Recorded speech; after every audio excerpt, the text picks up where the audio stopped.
So I've been using this DJI Action 3 for about 6 months now. Um, and for me personally, I think this is about as perfect a camera that you can get for cycling. Um, and these are the reasons why. Now, first of all, for the past 10 years, I've never actually ridden or felt the need to ever have, I guess, a safety camera or an action camera on my bike. I just never really saw the point in it. But then I realized that when we bought a new car, we made sure that it had front and rear cameras in it. And the justification that we paid to put the cameras on was it was a case of we would rather have it and not need it than need it and not have it. And I realized that I cycle more kilometers in a year than we drive the car. So maybe I should look into getting a camera to use on the bike, just in case, really. So I had a little look around. I tried a friend's DJI one for a little while, not DJI, GoPro for a little while. But then I ended up on with this one.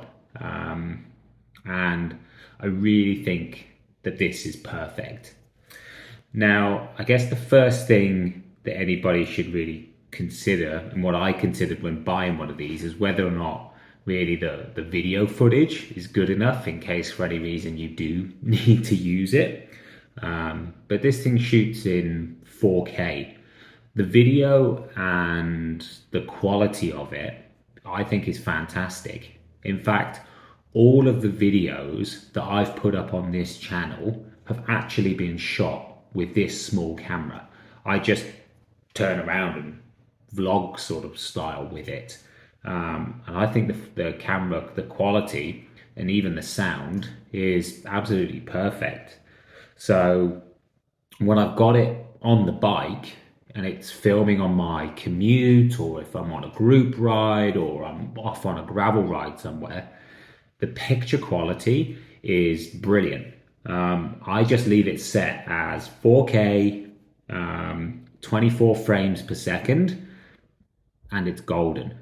The next thing that I thought that was really perfect about this is the mounting system with how I can attach it to my bike.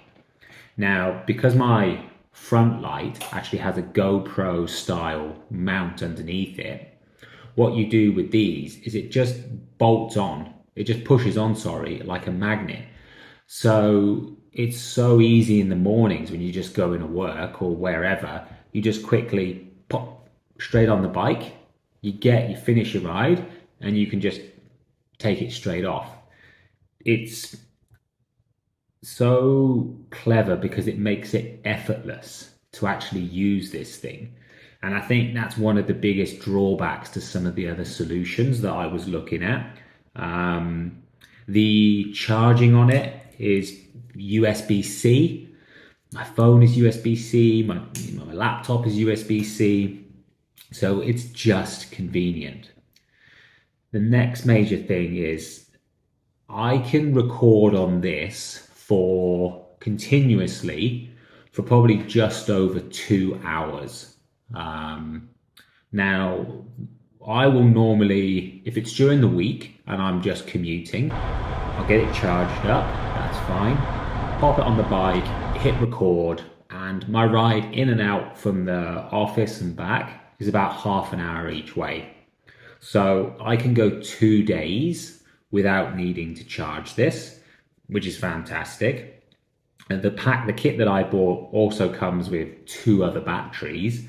So essentially, if I've charged all 3 batteries, I can just swap a battery out just as easy, just by sort of pulling one straight out of there.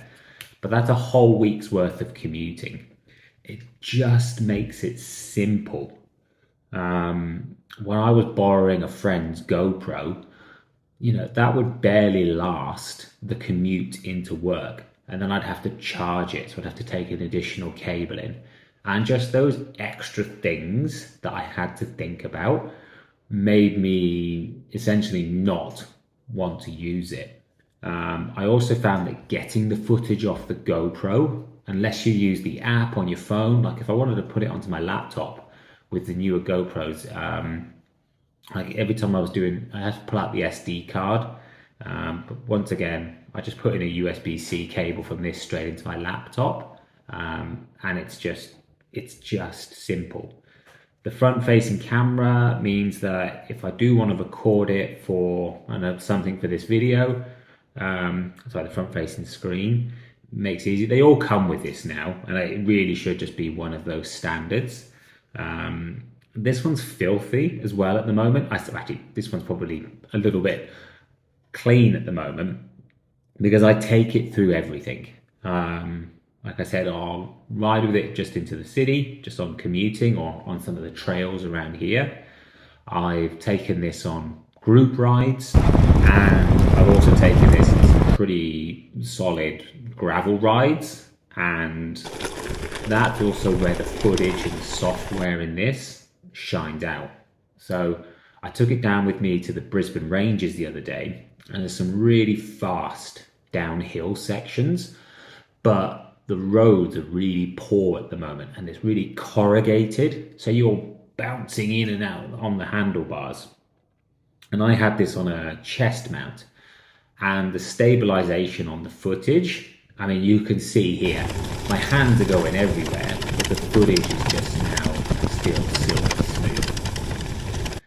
The other reason right now why I'm actually thinking of buying a second one of these is they've brought out the newer version, the Action 4, and that's to have, mainly from what I can tell online, just got some slightly improved low light capabilities.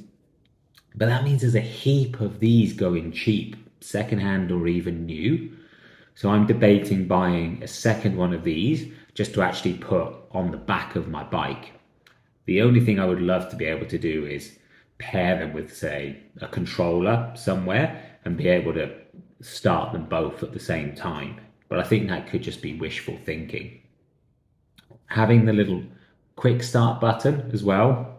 Once again, I know GoPro do this as well, but just being able to quickly press the button on top and then that's it. It's recording. I don't have to sort of worry about it. All finished, and you just press the button and it turns off. Just makes it a little bit easy. As far as drawbacks to this, that button on top I find is just about the only drawback. If you are wearing gloves because it's cold in the morning and you need to turn it on, it's really hard to actually feel that you've actually pressed the button enough to turn it on. So that's something to be conscious of.